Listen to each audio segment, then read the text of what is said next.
Hello there, this is Warwick Malloy from Lokel Digital.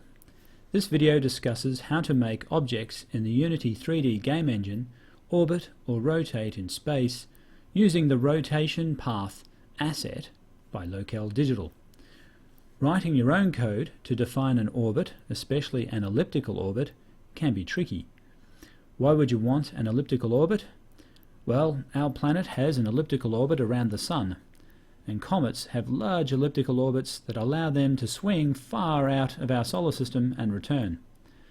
So if you want to create a game asset or interactive application with Unity that features the movement of planets, then this asset will help. So let's start looking at what it is and how you use it. Okay, so you'll notice that the asset, when you import it, comes with a scene, a sample scene called scene. And in the sample scene there are two game objects that already have the rotation path component added to them. One is called center blue planet and the other is called ball.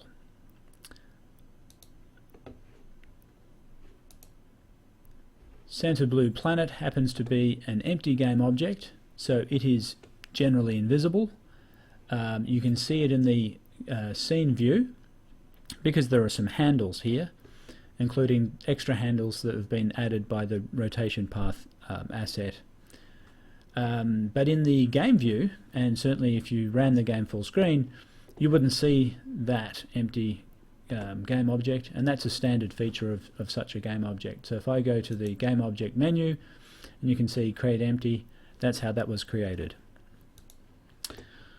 Okay, so looking over in the inspector, we can see that there's a rotation path component and there's a custom inspector, and the custom inspector defines both what's in this scene view but also what you can see here in terms of these properties. So let's have a look at the properties in more detail so we can see how to define a rotation or an orbiting path. Okay, so the first set, these things are organized into groups or sets of properties. The first set is called rotation properties, and these are the basic properties of the orbiting path. One is called rotation radius, which obviously is the size of the orbit, and there's also a speed. The rotation speed is clockwise. If you want it to be anti-clockwise, just put a negative number in, and that is the number of degrees per second that the orbit will rotate. There's also an angle, so that is from, by default it's rotating in an XZ plane, which is sort of seen in the scene view. You can see there's the X-axis and the Z-axis. If I sort of move around in the scene view, you can see that indeed that elliptical path is in the XZ axis. But what we can do is we can rotate this in the scene view using these rotation handles, and you know they can get quite sort of distorted and all over the place, which is why in the properties in the inspector you can also edit these angles, and if it gets out of control you can just put zeros back in there. That is actually 0. Okay. So, and you'll see immediate effect take place in the scene view. So that's just something handy that you can edit and change and see that directly take place. So you have full control of your orbiting path.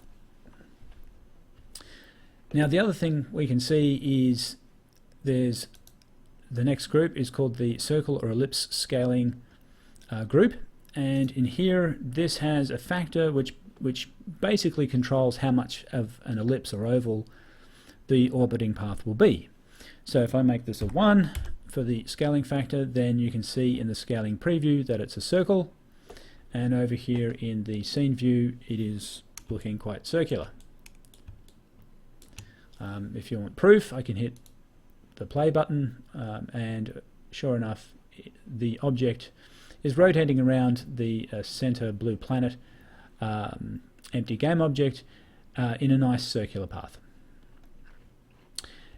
and we can change this while it's running. I can change the scaling factor to 2, and now instantly it is a nice ellipse. Okay. Now the next thing is an offset. So you can actually move the center along the broadest axis. So if I just change the scaling factor to 1.5, we can see the ellipse again in both previews. And by default it's centered, so there's actually a setting here called keep centered. It's a toggle. I can turn that off, and now I can edit the offset. So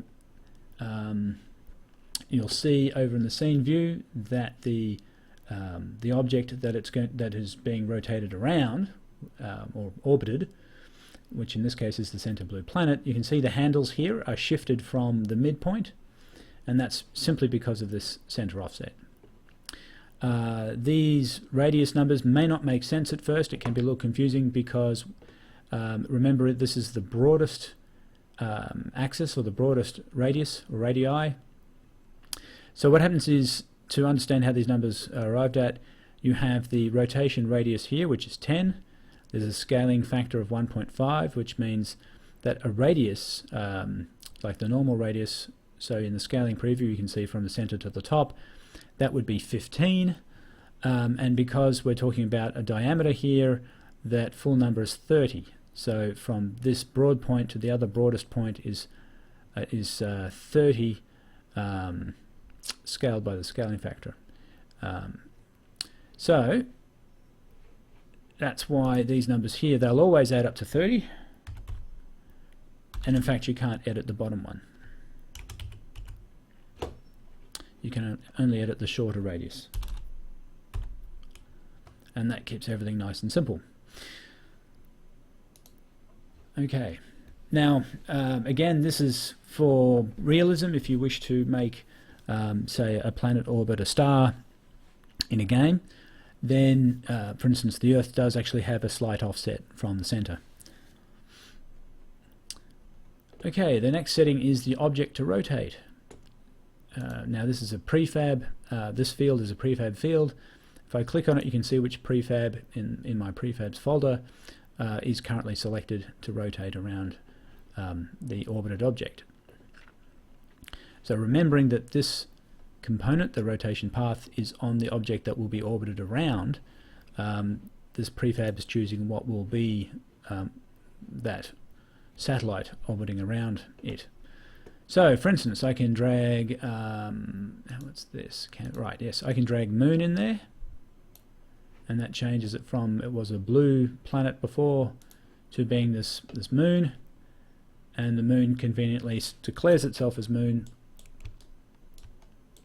If I move around, you can see it's got a nice label on it saying that it is a moon.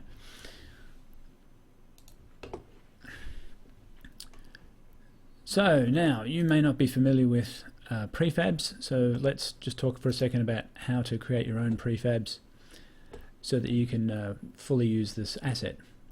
So prefabs are actually a standard element of Unity. They're a standard feature. I put all my prefabs in a prefabs folder so that they can be easily managed and found, and just by clicking on create prefab, I get a new empty prefab in my prefab folder, and I can give it a name, and the name could be say sphere,